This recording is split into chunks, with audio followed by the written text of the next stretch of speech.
Good morning students. मैं Ravi Kumar, lecturer computer science GPC Dungarpur. हम आज की वीडियो में डॉट नेट टेक्नोलॉजी में name space, VB dot net के ऑब्जेक्ट ओरिएंटेड फीचर्स और आईडीई माइक्रोसॉफ्ट विजुअल स्टूडियो के एलिमेंट्स के बारे में पढ़ेंगे। लास्ट की वीडियो में हमने विजुअल स्टूडियो का डॉट नेट का इंट्रोडक्शन देखा था, जावा से हमने कंपेयर किया था। तो वहाँ पर एक वर्ड आया था नेम स्पेस। नेम स्पेस मैंने बताया भी था, ये बिल्कुल वैसे होता है जैसे जावा के अंदर पैकेज होते हैं। तो इसमें होता क्या है, the grouping of code can be achieved through two ways. जो कोड की ग्रुपिंग होती है वो दो तरीके से हम कर सकते हैं। देखिए क्या होगा, हम कोई सॉफ्टवेयर बनाना है तो सॉफ्टवेयर के अंदर सैकड़ों या हज़ारों फाइलें रहेंगी। अब उनको एक ग्रुप करना ज़रूरी है, वो बिखरी हुई रहेगी तो काम नहीं करेगा अपना सॉफ्टवेयर। तो उनके ग्रुप्स बनाते हैं हम। तो ग्रुप्स बनाने के दो तरीके हैं। First one is logical grouping और name spaces, and other one is physical grouping और असेंबलीज। तो दो तरीके हैं, लॉजिकल है उसको हम नेम स्पेस बोलते हैं और दूसरा फिजिकल है उसको बोलते हैं असेंबलीज। तो यहाँ पर हम नेम स्पेस के बारे में देखेंगे। जैसा कि मैंने बताया था, नेम स्पेस है वो जावा के अंदर पैकेज था उसके सिमिलर है। अब पैकेज जो जावा में थे उसमें क्या थे, क्लासेज और इंटरफेसेज, उनको ग्रुप बना के पैकेज बना दिया था। The logical group of related classes and interfaces constitute the name space. तो लॉजिकल जो ग्रुपिंग हो रही है क्लासेज और इंटरफेस की, उसको हम नेम स्पेस बोलते हैं। अब ग्रुप करने का मतलब ऐसे नहीं है कि हर किसी तरह की क्लासेज है उनको ग्रुप बना दिया, वो रिलेटेड क्लासेज होनी चाहिए। ठीक है, जैसे आपके कंप्यूटर साइंस सेकेंड ईयर है, थर्ड ईयर है, तो थर्ड ईयर की जो क्लासरूम है वो ग्रुप बना रखा, तो उसमें थर्ड ईयर के स्टूडेंट्स ही बैठेंगे, उसमें सेकेंड ईयर के भी नहीं आएंगे। और ऐसा भी नहीं है थर्ड ईयर के किसी दूसरी ब्रांच के आगे, थर्ड ईयर के और वो भी कंप्यूटर साइंस के। तो जो रिलेटेड क्लासेस होती है उनका ही हम ग्रुप बनाते हैं।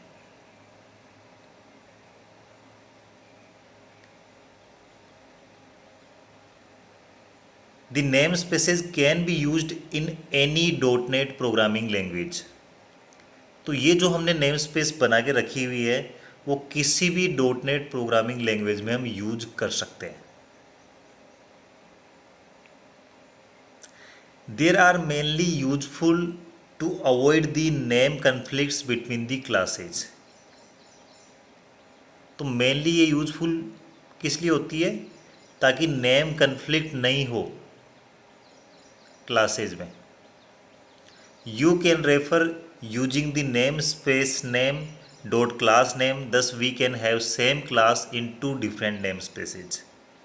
ठीक है, तो एक ये फ़ायदा भी है कि इसमें नेम कन्फ्लिक्ट नहीं होगा,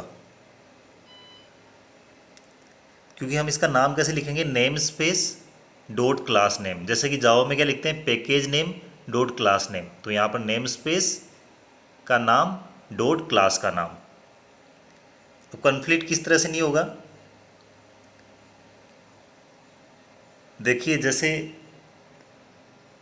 कंप्यूटर साइंस थर्ड ईयर है, उसमें एक सुरेश नाम का लड़का है, और सिविल थर्ड ईयर है, उसमें भी एक सुरेश नाम का है। अगर मान लो कंप्यूटर और सिविल के स्टूडेंट्स को एक जगह बिठा दिया जाए और फिर बुलाया जाए सुरेश को, तो वहाँ कन्फ्यूजन हो जाएगा कि कौन सा सुरेश है, क्योंकि सुरेश दो हैं यहाँ पर। लेकिन वहीं पर ऐसा बोला जाए, पहले नेम स्पेस का नेम मतलब कंप्यूटर साइंस थर्ड ईयर में पढ़ने वाला सुरेश, तो यहाँ पर कोई कन्फ्यूज़न नहीं होगा। सिविल थर्ड ईयर में पढ़ने वाला सुरेश, ठीक है। तो ये इसका एक एडवांटेज है कि नेम कन्फ्लिक्ट नहीं होंगे। तो सेम नाम की जो फाइल है वो हमारे पास खूब सारी हो सकती है, लेकिन शर्त यह है कि वो अलग अलग नेम स्पेस में होनी चाहिए। तो अलग अलग नेम स्पेस में तो कोई दिक्कत नहीं होगी। The classes in the name space are unique to that name space, ठीक है। अलग अलग नेम स्पेस में तो हो सकती है सेम नेम की क्लासेज, लेकिन एक पर्टिकुलर क्लास के अंदर नहीं होनी चाहिए। मान लो कंप्यूटर साइंस थर्ड ईयर ही है और उसी में सुरेश नाम के दो बच्चे हैं, तो वहाँ पर फिर कन्फ्यूजन हो जाएगा। तो ऐसा नहीं होना चाहिए। लेकिन रियल लाइफ में तो ऐसा हो सकता है कि दो स्टूडेंट सेम नेम के हैं, उन्होंने एडमिशन ले लिया है क्लास में, इसीलिए हम क्या रखते हैं, बच्चों के एनरोलमेंट नंबर और रोल नंबर जनरेट करते हैं, क्योंकि वो यूनिक होते हैं। तो आपने डेटाबेस में भी पढ़ा होगा कि उसमें जो प्राइमरी की बनाते हैं उसी को बनाते हैं जो यूनिक होगी। तो यहाँ तो नेम स्पेस का नेम तो हम रख रहे हैं ना, यूज़र खुद रख रहा है, तो उसके हाथ की बात है। तो वो क्या करेगा, सेम नेम नहीं देगा। इसीलिए हम जब प्रोग्रामिंग करते हैं तो उसमें साफ साफ कहा जाता है कि किन्हीं भी दो एलिमेंट्स के सेम नेम नहीं देने। न तो दो क्लास के सेम नेम रखने हैं आपको प्रोग्राम में, ना ही आपको दो फंक्शंस के या मेथड्स के सेम नेम रख सकते हो आप, ना ही आप दो वेरिएबल्स के सेम नेम रख सकते हो। और ऐसा ही बिल्कुल डेटाबेस में होता है।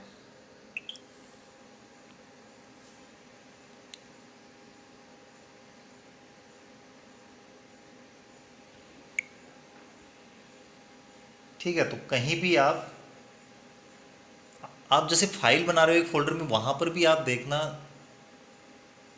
एक फाइल को आपने सेव कर दिया और उसको दोबारा सेव एज अगर आप करना चाहोगे उसी नेम से, तो उसमें ऑप्शन आ जाएगा कि या तो रिप्लेस करो या दोनों को रखना है, तो उसमें एक फाइल में चेंज हो जाएगा, रीनेम हो जाएगा, नहीं तो फिर कन्फ्यूजन होगा।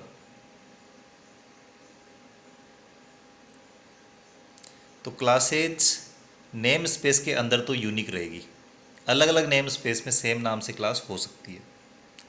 System name space is the root for all types in the dot net framework. तो जो सिस्टम नेम स्पेस है वो रूट है, ठीक है, वो रूट नेम स्पेस होगा। जैसे जावा के अंदर जावा पैकेज होता है ना, जावा एक तरह से क्या हो गया, रूट पैकेज हो गया, या उस तरह उसको बोल सकते हैं हम सुपर जो होता है, क्योंकि सब इसी के अंदर आएंगे सब कुछ। जावा पैकेज होता है, फिर उसके अंदर सब पैकेज बन जाते हैं, उसमें सारे पैकेज आते हैं। इसीलिए हम जब भी करते हैं इंपोर्ट करते हैं, इंपोर्ट जावा डॉट फिर उसके आगे दूसरे पैकेज लिखते हैं। तो वैसे ही यहाँ पर क्या होगा, सिस्टम जो नेम स्पेस है वो सबका रूट होगा। We can create our own name space also, and one name space can contain the other name space also.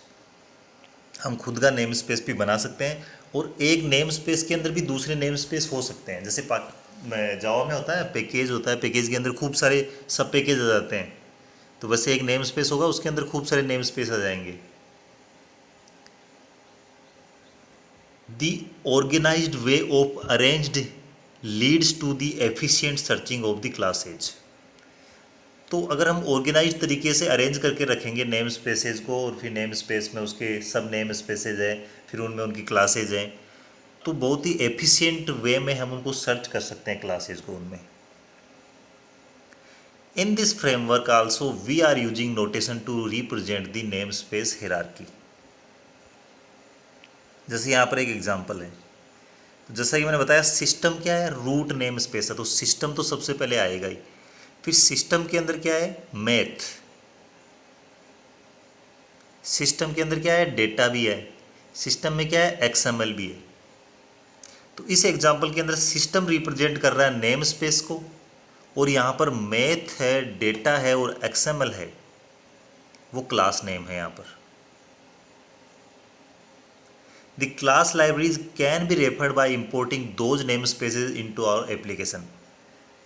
ठीक है, तो यहाँ पर हम क्या करते हैं, जावा में लिखते हैं import Java dot lang dot star, ऐसे सी प्लस प्लस में लिखते हैं हैश इंक्लूड, फाइल्स को इंक्लूड करने के लिए। तो सब लैंग्वेजेस में अलग अलग उनके कीवर्ड्स दे रखे हैं जो यूज करेंगे हम। तो डॉट नेट में हम यूज़ करते हैं यूजिंग, जिसको यूज करना है, इसलिए हमने कीवर्ड बना दिया using. Using system, system name space आ गया, यूजिंग सिस्टम डॉट, अब सिस्टम के अंदर एक नेम स्पेस और है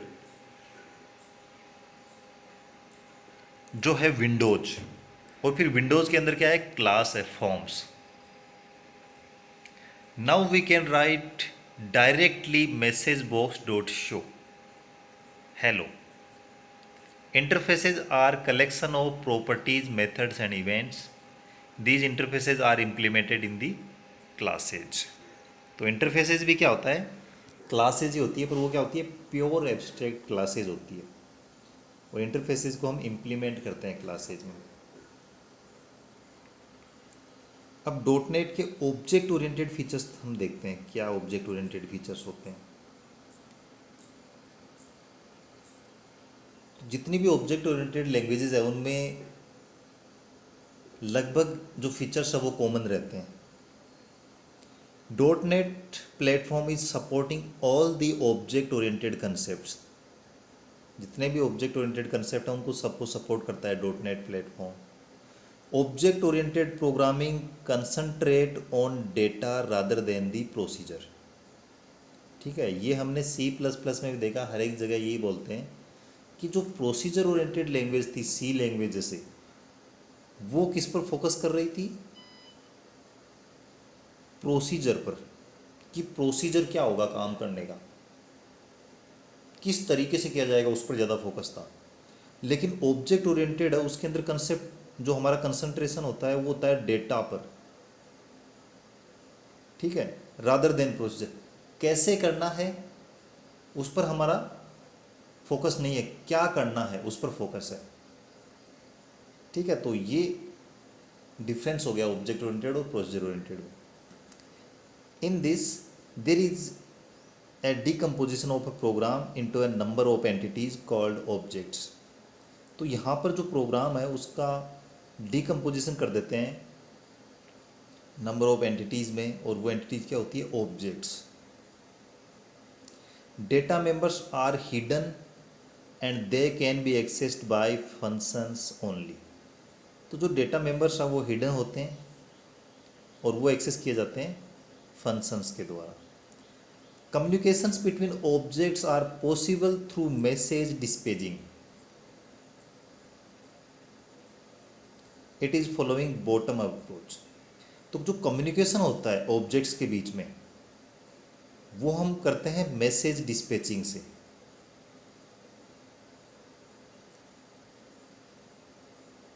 और ऑब्जेक्ट ओरिएंटेड के अंदर बॉटम अप अप्रोच फॉलो होती है। जो प्रोसीजर ओरिएंटेड है उसमें टॉप टू बॉटम जाते हैं, लेकिन यहाँ पर बॉटम टू टॉप जाते हैं।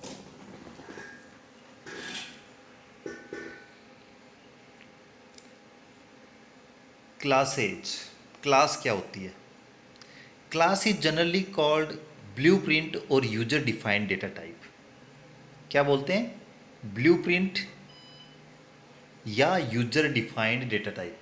जैसे सिस्टम डिफाइंड डेटा टाइप है या बिल्ट इन डेटा टाइप्स होते हैं लैंग्वेज में, वो इंट, फ्लोट, स्ट्रिंग, ठीक है, इस तरह के होता है, बूलियन। अब हमें मान लो कि जो सिस्टम डिफाइंड है, बिल्ट इन है, उनके अलावा भी किसी डेटा टाइप की ज़रूरत है, तो हम एक क्लास बनाएंगे और उस क्लास में अपना मनपसंद डेटा टाइप्स लेंगे, मेंबर फंक्शंस लेंगे, तो वो क्या होगा, यूजर डिफाइंड डेटा टाइप होगा, उसको ब्लूप्रिंट भी बोलते हैं। तो जैसे मैंने आपको पहले ही बताया कि ब्लूप्रिंट होता है एक तरह से नक्शा होता है या किसी चीज़ का मॉडल होता है। तो क्लास क्या है, वर्चुअल है, ये फिजिकल एग्जिस्ट नहीं करती है। जैसे कार, साइकिल, ये क्या है, क्लासेज है। अब साइकिल है वो कौन सी साइकिल, अगर पर्टिकुलरली आप बताओगे इस कंपनी का ये मॉडल, तब वो ऑब्जेक्ट हो गया उसका, लेकिन तब तक क्या है, वो एक क्लास है।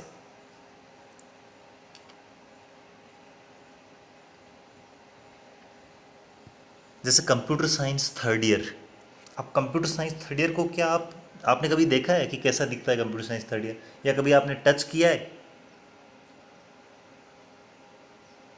क्योंकि वो वर्चुअल है। और कंप्यूटर साइंस थर्ड ईयर में पढ़ने वाले स्टूडेंट्स हैं, उनमें से पर्टिकुलर स्टूडेंट का मैंने नाम लिया कि Suresh. Suresh is an object of computer science third year class.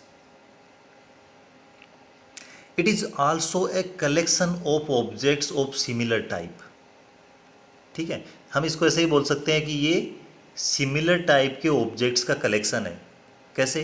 जैसे कंप्यूटर साइंस थर्ड ईयर है, वो क्या है, कलेक्शन ही तो है स्टूडेंट्स का। किस टाइप के? सिमिलर टाइप्स के।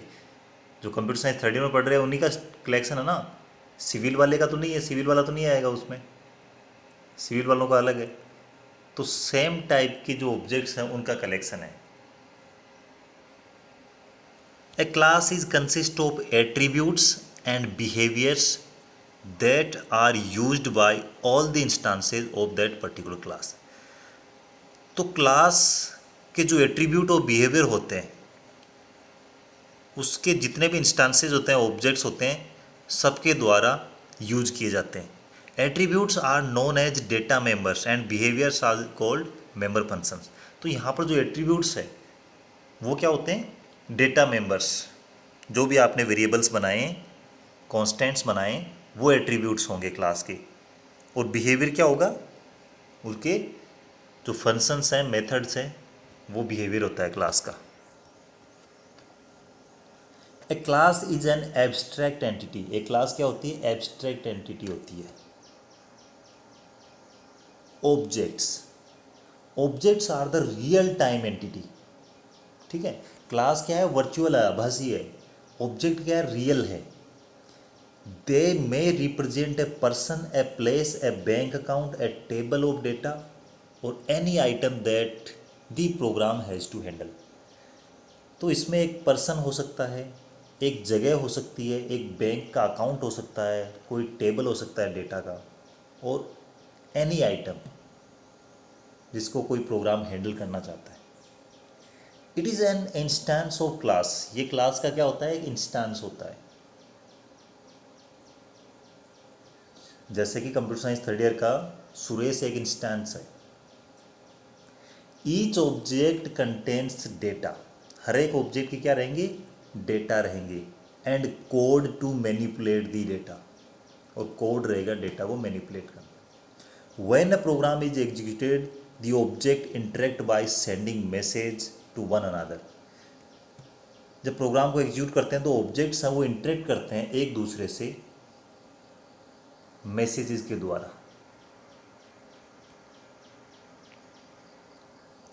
Each and every object has the individual copies of the data members but they are sharing the member functions. तो यहाँ पर देखिए क्या होता है, जो डेटा मेंबर्स होते हैं उनकी तो वो अपने पास कॉपी रखते हैं, उनको शेयर नहीं करेंगे, उनकी अपने पास सब अपनी अपनी कॉपी रखेंगे।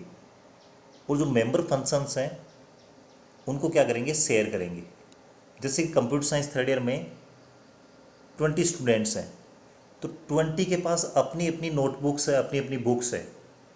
ठीक है, मैं यहाँ पर पढ़ा रहा हूँ डॉट नेट, तो डॉट नेट की एक ऑथर की लिखी हुई बुक है, तो कंटेंट तो सेम है, लेकिन सबके पास क्या है? कॉपीज है उसकी। सब ऑब्जेक्ट्स है ना, तो सबके पास कॉपीज है। तो वैसे ही क्या होती है? डेटा मेंबर्स की तो कॉपीज होती है, लेकिन फंक्शंस को वो शेयर करते हैं। जैसे कि आगे वाइट बोर्ड लगा हुआ है या ब्लैक बोर्ड लगा हुआ है, तो सब स्टूडेंट्स उसको शेयर कर रहे हैं, उसकी कॉपी नहीं है सबके पास, सब एक को ही शेयर कर रहे हैं। The data members and member functions are called instance members of object. तो जो डेटा मेंबर्स हैं और मेंबर फंक्शंस है वो इंस्टेंस मेंबर्स कहलाते हैं ऑब्जेक्ट के। Abstraction, it refers to the act of representing the abstract concept in the code. जैसे कि हम बोलते हैं ऑब्जेक्ट ओरिएंटेड जो लैंग्वेजेस होती है उसमें क्लास क्या होती है? एब्स्ट्रैक्ट होता है। एब्स्ट्रैक्ट का मतलब सार, समरी उसकी। We can manage the complexity through abstraction, as a whole we can use that object without knowing the complexity of that object. तो इसमें क्या होता है कि जैसा कि मैंने बताया, काम कैसे करना है उस पर फोकस नहीं कर रहे हैं, काम क्या करना है उस पर फोकस कर रहे हैं। उसकी इंटरनल स्ट्रक्चर है, उससे हमें कोई लेना देना नहीं है, हम एब्स्ट्रैक्ट वे में रखते हैं कि ये ऑब्जेक्ट है, ये काम करेगा, अब कैसे करेगा वो हमें कोई मतलब नहीं है उससे। तो हम उसमें डिटेल में नहीं जाते हैं, कॉम्प्लेक्सिटी में नहीं जाते हैं। तो ये फीचर है एब्स्ट्रैक्शन का। जैसे मैं आपको बताऊं, आप कार चलाते हो, कार के अंदर आपको कार रोकनी, तो आप ब्रेक प्रेस करोगे, ब्रेक को दबाओगे पैर से। अब ब्रेक के अंदर क्या मैकेनिज्म है, अलग अलग कंपनी की गाड़ियों में अलग अलग मैकेनिज्म होगी। महंगी गाड़ी में अलग सेंसर सिस्टम होगा, अलग सिस्टम होगा, किसी में एबीएस आ रहा है, किसी में कुछ आ रहा है। तो अंदर क्या हो रहा है, आप नहीं जानते ना अंदर इंजन कैसे काम कर रहा है। आपको जब गियर चेंज करना, तो आपको इतना पता है कि क्लच को प्रेस करेंगे तब गियर चेंज होगा। अंदर क्या हो रहा है उससे उससे आपको कोई लेना देना नहीं है। तो ऑब्जेक्ट ओरिएंटेड में ऐसा ही होता है कि काम क्या करना है उसका हमें पता है, कैसे करना है वो ऑब्जेक्ट जाने उसका काम है। Encapsulation, it represent separation between implementation and interface. ठीक है, ये भी वही बात है कि एनकैप्सुलेशन का मतलब क्या होता है कि ये सेपरेशन बताता है इम्प्लीमेंटेशन और इंटरफेस में। It is the way that bind the code and data it manipulates. तो ये बाइंडिंग करता है किसकी, डेटा की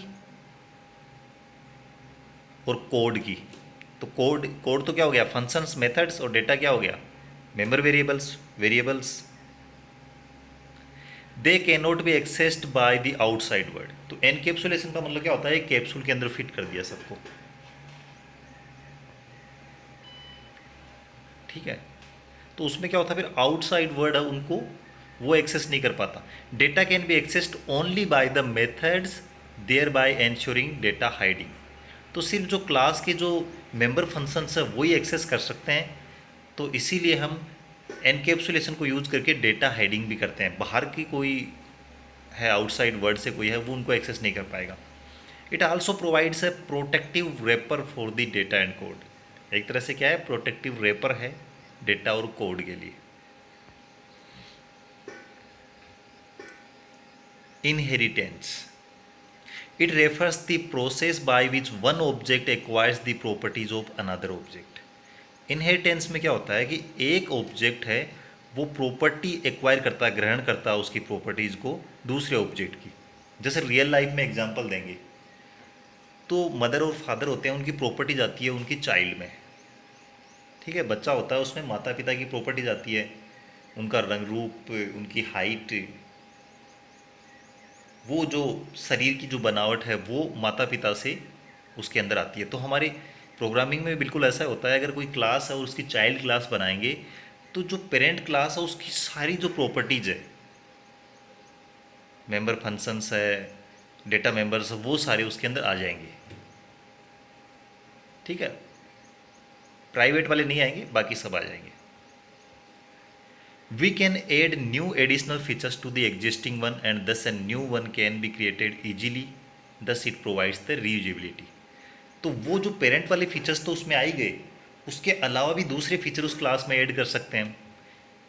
ठीक है, पेरेंट वाले में 5 फंक्शन थे, वो 5 फंक्शन मेथड्स है वो तो आ ही गए, उसके अलावा 2 फंक्शन हम और ऐड कर देंगे। तो पेरेंट में तो 5 ही थे, लेकिन चाइल्ड में 5 तो वो आ गए और 7 आ गए। अब चाइल्ड के पास 7 फंक्शन है, लेकिन हमने कितने ऐड किए, 2 ही किए हैं, 5 तो रेडीमेड ऊपर से आए हैं। तो इससे क्या हो रहा है, कोड की रीयूजिबिलिटी हो रही है, रीयूज कर रहे हैं ना हम उसको। ठीक है, पेरेंट्स थे, उन्होंने एक घर बनाया, 5 कमरों का एक घर बनाया।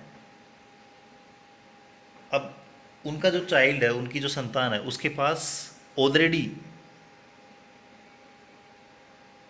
क्या आएगा, 5 कमरों का घर तो आएगा ही, उसके बाद में वो आगे जाके उसमें 2 कमरे और बना सकता है। तो एक तरह से रीयूज हो गया ना 5 कमरे।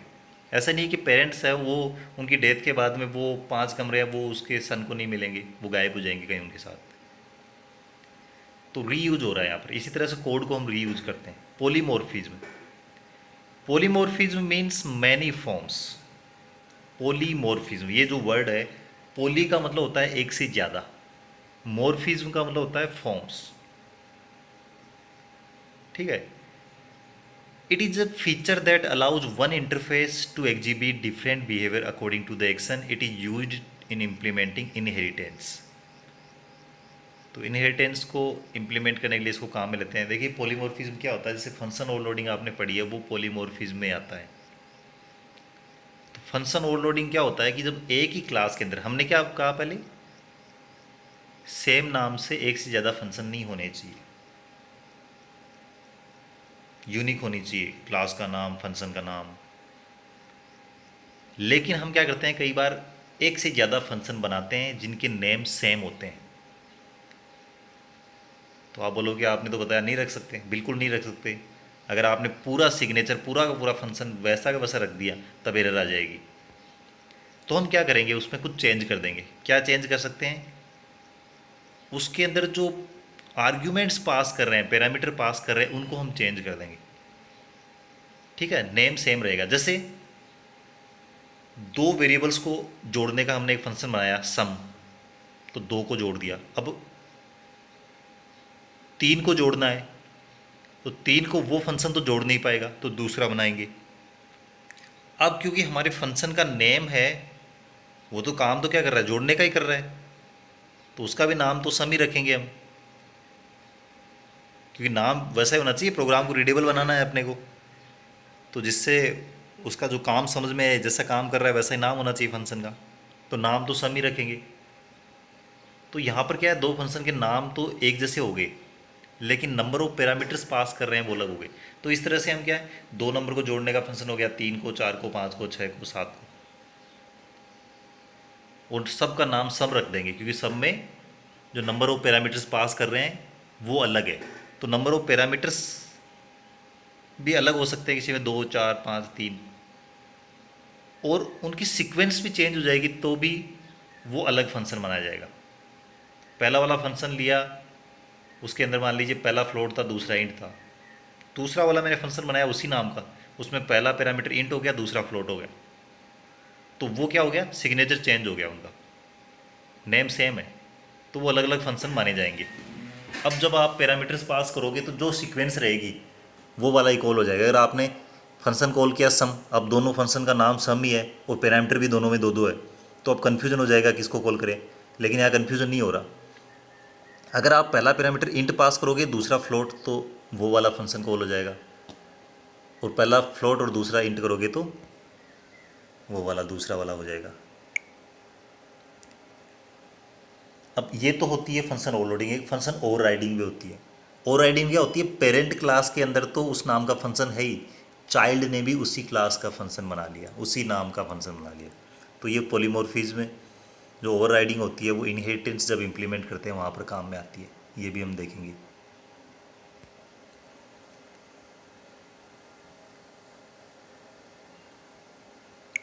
Visual studio .NET integrated development environment, इसको बोलते हैं IDE, integrated development environment. IDE क्या होता है? IDE is provided with a common interface for developing various types of applications. तो IDE क्या होता है, एक कॉमन इंटरफेस होता है जो कि काम में आता है वेरियस टाइप्स के एप्लीकेशंस को डेवलप करने में, जैसे कि माइक्रोसॉफ्ट का Visual Studio. It acts as a centralized repository for the application. ये एप्लीकेशन के लिए सेंट्रलाइज्ड रिपोजिटरी की तरह काम करता है। राइटिंग, कंपाइलिंग एंड डीबगिंग, तो इसमें सारी चीज़ें होती है। प्रोग्राम आप उसमें राइट कर सकते हो, कंपाइल कर सकते हो, डीबग कर सकते हो कोड को। सारे फीचर्स एक जगह आ गए, इसीलिए बोलते हैं इंटीग्रेटेड। इंटीग्रेटेड मतलब एकीकृत, डेवलपमेंट मतलब सॉफ्टवेयर को डेवलप करने वाला, एनवायरनमेंट मतलब पर्यावरण, ऐसा माहौल कि उसमें सारे फीचर्स एक जगह आ गए, वो IDE हो गया।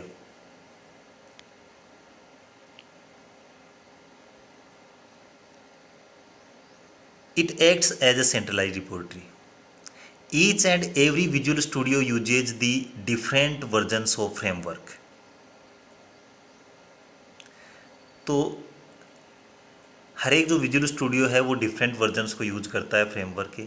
The main versions are Visual Studio 2002, 2003, 5, 8। तो जैसा कि आपने माइक्रोसॉफ्ट ऑफिस का देखा है या विंडोज़ का देखा है, तो टाइम के साथ साथ उनमें क्या होता है, नए फीचर्स ऐड करते जाते हैं और नए वर्जन उनके लॉन्च होते जाते हैं। तो जैसे जैसे डॉट नेट फ्रेमवर्क के वर्जन लॉन्च होंगे नए नए, वैसे विजुअल स्टूडियो भी लॉन्च होता जाएगा। तो वो तो अपडेशन की प्रक्रिया है। Visual Studio dot net and framework differs from each other in some aspects. Visual Studio is integrated with editor and compiler facility also. ठीक है, तो डॉट नेट फ्रेमवर्क और विजुअल स्टूडियो में डिफरेंस क्या है कि विजुअल स्टूडियो है वो इंटीग्रेटेड होता है, जिसमें एडिटर भी होता है और कंपाइलर फैसिलिटी भी होती है। So users can easily write and compile the code using the Visual Studio. ठीक है, कई बार हमने देखा है जावा के अंदर एडिटर अलग है, एडिटर कहाँ है उसमें, और फिर कंपाइलर। जैसे हमने देखा जावा के प्रोग्राम हम लिख रहे हैं नोटपैड के अंदर, तो वो एडिटर है हमारा, और फिर जावा सी पर जा रहे हैं कंपाइल करने के लिए कमांड प्रॉम्प्ट में, तो अलग अलग जगह जाना पड़ रहा है हमें। तो वो क्या है, यूज़र फ्रेंडली नहीं बोल सकते हम उसको। लेकिन विजुअल स्टूडियो में क्या है, आपने विजुअल स्टूडियो एक आईडी ओपन किया, सॉफ्टवेयर ओपन किया, उसी के अंदर सारे फीचर है। प्रोग्राम लिखने से लेके उसको कंपाइल करना, रन करना, एरर्स की डीबगिंग करना, उसका सेटअप बनाना, सारे पहली स्टेप से लेके लास्ट तक सारी चीज़ें एक जगह आपको अवेलेबल हो जाएगी। तो कितना यूज़र फ्रेंडली है ये। तो कंपाइल करना और उसको लिखना प्रोग्राम को एक जगह ही है। Otherwise we can write the code in the notepad और any other editor like Java. ठीक है, जैसे कि जावा में करते हैं। Developers can compile these code using commands in command prompt. ठीक है, तो जावा में क्या कर रहे हैं, नोटपैड के अंदर तो हम लिख रहे हैं, तो वो तो एडिटर हो गया। कंपाइलर और फिर एग्जीक्यूट करने वाला है जो डीबगिंग करने वाला, वो कहाँ पर, कमांड प्रॉम्प्ट के अंदर Java compiler. It would be very difficult to remember the commands. Commands को याद रखना डिफ़िकल्ट है, क्योंकि आप कुछ दिन यूज नहीं करोगे तो कमांड्स भूल जाओगे।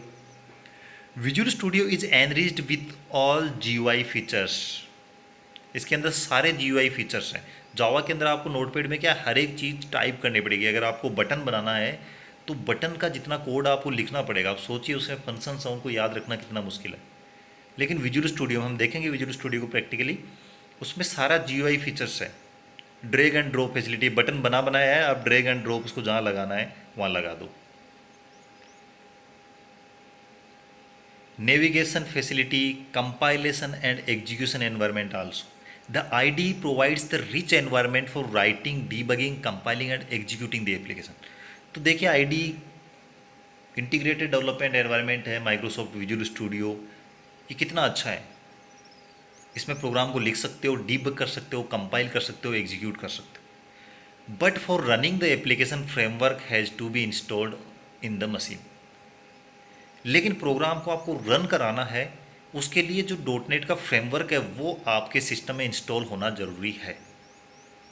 The application can not be executed without framework. बिना फ्रेमवर्क के वो एग्जीक्यूट नहीं हो सकता, क्योंकि एग्जीक्यूट होता है उसका बेस तो चाहिए ना उसको, जहाँ पर रन होगा वो। But application can execute without visual studio. बिना विजुअल स्टूडियो के तो एप्लीकेशन चल सकता है। ये तो क्या है, हमने यूज़र फ्रेंडली बनाने के लिए हमने बना दिया। नहीं तो जावा में जैसे कर रहे हैं वैसे नोटपैड में लिख के भी आप कर सकते हो। Installation of the Visual studio includes the framework installation also. तो अब हमें क्या है, फ्रेमवर्क अलग से इंस्टॉल करने की जरूरत नहीं है। जहाँ हमारा विजुअल स्टूडियो का सेटअप है उसको हम इंस्टॉल करेंगे तो उसके साथ साथ में डॉट नेट फ्रेमवर्क भी आ जाएगा। All the versions of Visual Studio are backward compatible. We can open the project created in 2003 into 2005 and it prompts you for the conversion using Visual Studio Conversion Wizard. तो visual Studio में क्या होता है, किसी पुराने version के अंदर हमने, जैसे 2003 का था विजुअल स्टूडियो, उसमें बनाया हुआ कोई प्रोजेक्ट है, अब नया अपडेट हो गया, 2005 आ गया, अभी तो 2010 और उसके बाद में और भी आ गए बहुत सारे। तो हमने 5 साल पहले या 10 साल पहले विजुअल स्टूडियो में कोई प्रोजेक्ट बनाया था, तो हमें टेंशन लेने की ज़रूरत नहीं कि वो ओपन होगा कि नहीं, वो अच्छे से चलेगा हमारे नए वर्जन के अंदर। हाँ, ये है कि नए वर्जन वाला पुराने वाले में नहीं चलेगा। ठीक है, जैसे 2003 का माइक्रोसॉफ्ट ऑफिस का कोई डॉक्यूमेंट है तो 2010 में खुल जाएगा वो, लेकिन 2010 वाला कोई ज़रूरी नहीं उसमें खुले ही। क्योंकि इसमें नए फीचर आ गए ना, और उसमें नए फीचर उसमें है ही नहीं, उसमें फीचर तो वो कहाँ से ओपन होंगे। Visual Studio supports mainly 3 different languages, namely VB.NET, Visual C++, Visual C#। तो मेनली 3 लैंग्वेजेस को सपोर्ट करता है, VB.NET को, विजुअल C++ को, Visual C#। This IDE is supporting all object oriented features and drag and drop facility. तो इसमें सारे object oriented features होते हैं, ड्रैग एंड ड्रॉप फैसिलिटी होती है। अब एलिमेंट्स ऑफ आईडी।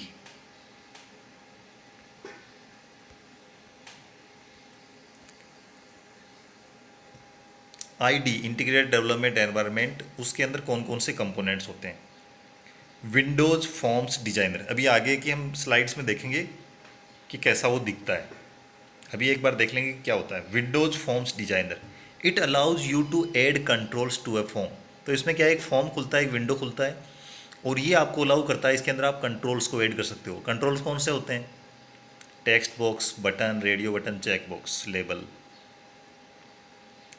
तो कंट्रोल्स को इसमें आप ऐड कर सकते हो, उनको अरेंज कर सकते हो, और कोड को भी ऐड कर सकते हो एक्शन परफॉर्म करने के लिए। It provides you rapid development solution for an application. क्या प्रोवाइड करता है, रैपिड एप्लीकेशन सॉल्यूशन। रैपिड का मतलब फास्ट। तो इससे जो हमारा प्रोजेक्ट है, जो हमारा सॉफ्टवेयर है, वो बहुत ही फास्ट हो जाता है, रैपिड हो जाता है। Properties window, this is similar to the Visual Studio 6। It list the properties associated with each and every control. This can be arranged alphabetically. तो इसमें क्या होता है, हर एक कंट्रोल है उसकी कुछ प्रॉपर्टीज़ होती है। जैसे आप बटन, हम प्रैक्टिकली करके देखेंगे, जब प्रैक्टिकल करेंगे विजुअल स्टूडियो पर तब हम देखेंगे। जैसे बटन लिया तो बटन की कुछ प्रॉपर्टीज़ रहेगी, ठीक है, उसका बॉर्डर कैसा रहेगा, उसका कलर कैसा रहेगा, क्या बैकग्राउंड में कुछ इमेज लगानी है, उस पर फॉन्ट कौन सा लिखना है, उसका नाम क्या रहेगा, तो खूब सारी उसकी प्रॉपर्टीज़ रहती है। टेक्स्ट बॉक्स की भी अपनी प्रॉपर्टीज़ है, फॉर्म की भी, हर एक जो कंट्रोल है सब की प्रॉपर्टीज़ होती है। तो वो कहाँ मिलेगी, प्रॉपर्टीज़ विंडो में। Solution explorer, this displays the solution name, project name, form name, module name and all other files associated with the project. तो सॉल्यूशन एक्सप्लोरर में क्या होता है, जितनी भी फाइल्स हैं जो हमारे प्रोजेक्ट से एसोसिएटेड है, वो सारी उसमें रहती है। उसमें प्रोजेक्ट का नेम रहता है, हायरार्की रहती है उसमें, ट्री स्ट्रक्चर, उसके बाद में ओपन करेंगे तो फॉर्म नेम आएगा, मॉड्यूल्स के नेम आएंगे। Tool box, it is provided with all types of controls. तो जितने भी टाइप के कंट्रोल्स हैं वो सारी किस में रहते हैं, टूल बॉक्स में। Radio button, check box, button, text box, label, combo box, list box, जितने भी हमारे कंट्रोल्स हैं वो सब किस में मिलेंगे, टूल बॉक्स में। तो आपको माउस से डायरेक्टली ड्रैग एंड ड्रॉप कर सकते हो, आप उसको वहाँ से टूल बॉक्स से उठाया माउस की हेल्प से, और ड्रैग करके आपने फॉर्म में डाल दिया। वो फॉर्म में जिस कोऑर्डिनेट पर आप उसको रखना चाहते हो, जैसे आप left, right, up, down, middle में, जैसे भी आप जो विंडो है उस पर उसकी लोकेशन देना चाहते हैं, वहाँ पर आप माउस से उसको छोड़ दो, वहाँ पर वो चिपक जाएगा। तो कितना इजी है इसमें काम करना।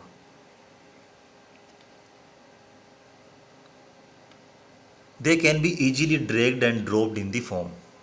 The toolbox has been divided into different categories of controls like window forms, data, components, containers, crystal reports, menus and toolbars. तो टूल बॉक्स है वो डिवाइड किया हुआ रहता है डिफरेंट कैटेगरीज में, जिसमें विंडोज़ फॉर्म्स रहते हैं, डेटा, कंपोनेंट्स रहते हैं, कंटेनर्स रहते हैं, क्रिस्टल रिपोर्ट्स रहती है, और मेन्यू एंड टूल बार्स रहते हैं। Object browser, it shows the members of an object that are available. तो ऑब्जेक्ट ब्राउजर में क्या रहेंगे, मेंबर्स रहेंगे एक ऑब्जेक्ट के जो अवेलेबल है। Task list window, it displays A list of errors along with the source of the error. तो टास्क लिस्ट विंडो क्या शो करेगा, लिस्ट ऑफ एरर्स, किसके साथ में, along with the source of the error. Error कौन सी है और उसका सोर्स क्या है, कारण क्या है, वो इसमें शो होंगे टास्क लिस्ट विंडो में। Server explorer, it is a very useful tool for showing database connectivity and displaying the tables, views and procedures associated with that connection. तो सर्वर एक्सप्लोरर में हमारे डेटाबेस से रिलेटेड जो चीज़ें हैं वो इसमें रहेगी। जिसमें टेबल्स रहेगी, व्यूज रहेंगे, प्रोसीजर रहेगा, connections.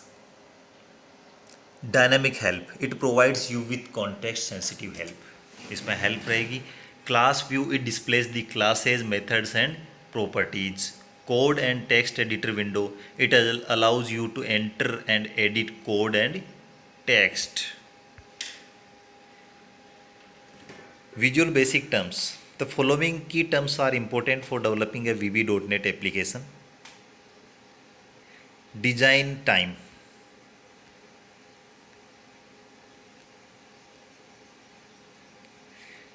this is the environment where the application is being developed. जो हमारी डिज़ाइन विंडो होती है वहाँ पर एप्लीकेशन डेवलप किया जाता है। Run time, this represents the execution of the application. The user interact with the application during runtime. Form, it is the basic element for creating user interface for an application.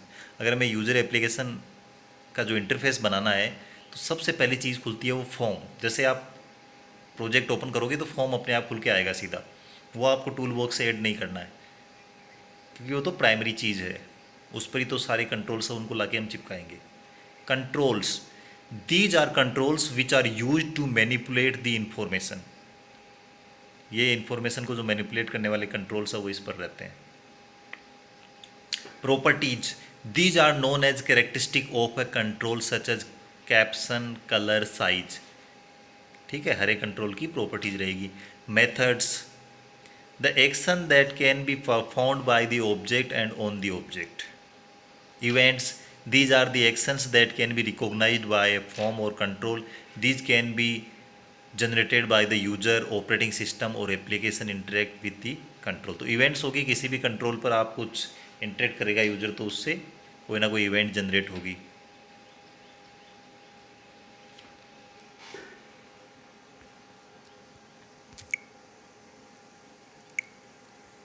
अब हम देखते हैं visual studio है वो कैसा दिखता है। देखिए, विजुअल स्टूडियो को आपको इंस्टॉल करने के लिए आप गूगल पर जाके आपको सर्च करना है MS विजुअल स्टूडियो। ठीक है, तो इस पर आपको वेबसाइट दिख जाएगी विजुअल स्टूडियो की, जैसा कि इसमें गोले में दिखा रखा है। इसका नाम माइक्रोसॉफ्ट विजुअल स्टूडियो। और यहाँ से आपका जो सिस्टम है वो जिस भी वर्जन के साथ कंपेटिबल है वो वाला आप वर्जन इसमें इंस्टॉल कर सकते हैं। अब इसमें देखिए, स्टूडेंट्स के लिए इसमें फ्री विजुअल स्टूडियो, वैसे तो ये लाइसेंस्ड वर्जन होता है, इसमें पैसे लगते हैं अगर आप प्रोफेशनली डेवलप करना चाहते हैं सॉफ्टवेयर्स को, लेकिन स्टूडेंट्स के लिए ये फ्री विजुअल स्टूडियो है, ये फैसिलिटी है। तो इसमें लगभग फीचर्स हैं जो हमारे काम के डेवलप करने के लिए वो हमें मिल जाएंगे। तो ये फ्री विजुअल स्टूडियो में जाके आप जो भी कंपेटिबल है आपकी मशीन की कॉन्फ़िगरेशन के हिसाब से वो आप कर सकते हैं। इसमें मेनली देखिए, एक तो ये चीज़ देखना होता है कि आपका जो ऑपरेटिंग सिस्टम है विंडोज़ वो 32 बिट है या 64, क्योंकि लेटेस्ट जो सॉफ्टवेयर आ रहे हैं वो सब 64 आ रहे हैं। तो अगर आपके पास, जैसे मेरे पास पुराना सिस्टम ही है तो उसमें विंडोज़ 7 है 32 बिट, तो आप वो वर्जन जो भी है उसमें दे रखे हैं, उसमें कॉन्फ़िगरेशन वो जो भी कंपेटिबल है वो आप इसमें डाउनलोड करके इंस्टॉल कर सकते हैं। अब इंस्टॉल करने के बाद में आप स्टार्ट मेन्यू में जाओगे, स्टूडियो टाइप करोगे तो आपको दिख जाएगा माइक्रोसॉफ्ट विजुअल स्टूडियो, मैंने 2010 डाल रखा है। इस पर आपको क्लिक करना है। इस पर क्लिक करते अपना माइक्रोसॉफ्ट विजुअल स्टूडियो कुछ इस तरह का खुलेगा। इसमें अपने को जाना है लेफ्ट अपर कॉर्नर में फाइल पर, और फाइल पर अपने को क्लिक करना है। फाइल पर क्लिक करने के बाद में हम करेंगे न्यू पर, कर्सर को लेके जाएंगे। न्यू पर करते ही आगे एक और मेन्यू का विंडो खुलेगा। इस लिस्ट में अपने को प्रोजेक्ट पर क्लिक करना है। प्रोजेक्ट पर क्लिक करते ही नया विंडो जो खुलेगा वो इस तरह से खुलेगा। अब हमें क्या करना है, जिस तरह का एप्लीकेशन बनाना चाहते हैं, तो हम यहाँ पर बना रहे हैं विजुअल बेसिक में विंडोज़ एप्लीकेशन और विंडोज़ फॉर्म्स एप्लीकेशन, इनको सेलेक्ट किया। यहाँ पर हमने नेम दे दिया, लोकेशन दे दी जहाँ पर हमारा प्रोजेक्ट हम सेव करना चाहते हैं, ओके कर दिया। ओके करने के बाद में नया हमारा जो विंडो खुलेगा वो इस तरह का। अब देखिए, हमारा जो बाय डिफ़ॉल्ट इसने नाम लिया था प्रोजेक्ट का वो नेम लिया विंडोज़ एप्लीकेशन 3। तो विंडोज़ एप्लीकेशन 3 इस पर हमारी जो विंडो है माइक्रोसॉफ्ट विजुअल स्टूडियो का, उसके ऊपर टाइटल के रूप में आ रहा है। ये यहाँ पर गोले में आप देख सकते हैं डीबग का बटन है, जो प्रोजेक्ट को हम डीबग करेंगे। ये जैसे मैंने बताया फॉर्म जो खुलता है वो अपने आप खुलता है बाय डिफ़ॉल्ट। और ये डिज़ाइन विंडो है अभी जो हम देख रहे हैं इसका व्यू। इसके लेफ्ट में जो फॉर्म 1.vb है उसमें कोड दिखाई देगा। यहाँ पर कोड नहीं, यहाँ पर सिर्फ डिज़ाइन रहेगी। तो ये विंडो है। और ये राइट में जो गोले में देख रखे हैं वो टूल बॉक्स। अब टूल बॉक्स में देखिए पॉइंटर है, बटन है, चेक बॉक्स है, जितने भी टूल्स हमें चाहिए फॉर्म डिज़ाइन करने के लिए वो सारे इसके अंदर हैं।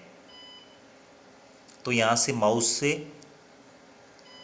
लेफ्ट क्लिक करके ड्रैग करते हुए फॉर्म के अंदर ड्रॉप करना है, जो भी आप कंट्रोल यूज करना चाहते हैं। ये इस तरह से कुछ कोड रहेगा, जैसे फॉर्म जो खुला हुआ ना, तो फॉर्म का कोड इस तरह से रहता है। और ये एक हमारा फंक्शन रहता है प्राइवेट सब करके। इसी के अंदर हमें कोड से क्या इवेंट हैंडलिंग करानी है वो सारा इसी के अंदर कोड लिखेंगे। राइट में आप देख सकते हैं सॉल्यूशन एक्सप्लोरर है, जिसमें सब फाइल्स मैंने बताई 3 दिखती है। सबसे ऊपर आपको विंडोज़ एप्लीकेशन 3 दिख रहा है, उसमें माई प्रोजेक्ट दिख रहा है, फॉर्म 1.vb। तो जैसे जैसे कंपोनेंट्स ऐड करेंगे इसमें लिस्ट बढ़ती जाएगी। और नीचे आपको दिख रहा है ये आउटपुट, यहाँ पर आउटपुट डिस्प्ले होगा। ठीक है, तो ये हमने बेसिक देख लिया आईडी का। और हम जब प्रैक्टिकली करेंगे तो आपको अच्छे से समझ में आएगा। तो आपको इतना काम करना है, अभी इसको बेसिक है जो VB.NET का वो पढ़ाई करनी है। और उसके बाद में विजुअल स्टूडियो को आपको इंस्टॉल करके और इसको रन कराने की कोशिश करनी है। और आप कोई बना बनाया कोई टेम्पलेट है, कोई बना बनाया प्रोजेक्ट है, उसको डाउनलोड करके उसमें भी आप डिबगिंग करके उसको रन करा के उससे सीख सकते हैं। इसको मैं आगे और वीडियो बनाऊंगा जिसमें प्रैक्टिकली हम करेंगे इसको इंस्टॉलेशन और रन करके देखेंगे कि कैसे होता है इसमें। आज की वीडियो में बस इतना ही। अगर आपको ये लाइक है, आपको वीडियो पसंद आया, आपकी समझ में आया है, तो अपने फ्रेंड्स के साथ शेयर कीजिए। अगर कुछ नहीं समझ में आया है, कुछ डाउट है या आपकी तरफ से कुछ सुझाव है, तो कमेंट बॉक्स में आपका स्वागत है। हम डेली वीडियो अपलोड करते हैं, तो आप हमारे चैनल को सब्सक्राइब करके रखेंगे और बेल आइकन पर क्लिक करेंगे तो नए वीडियोज़ की नोटिफिकेशन आपको प्राप्त होते रहेंगे। Thank you for watching.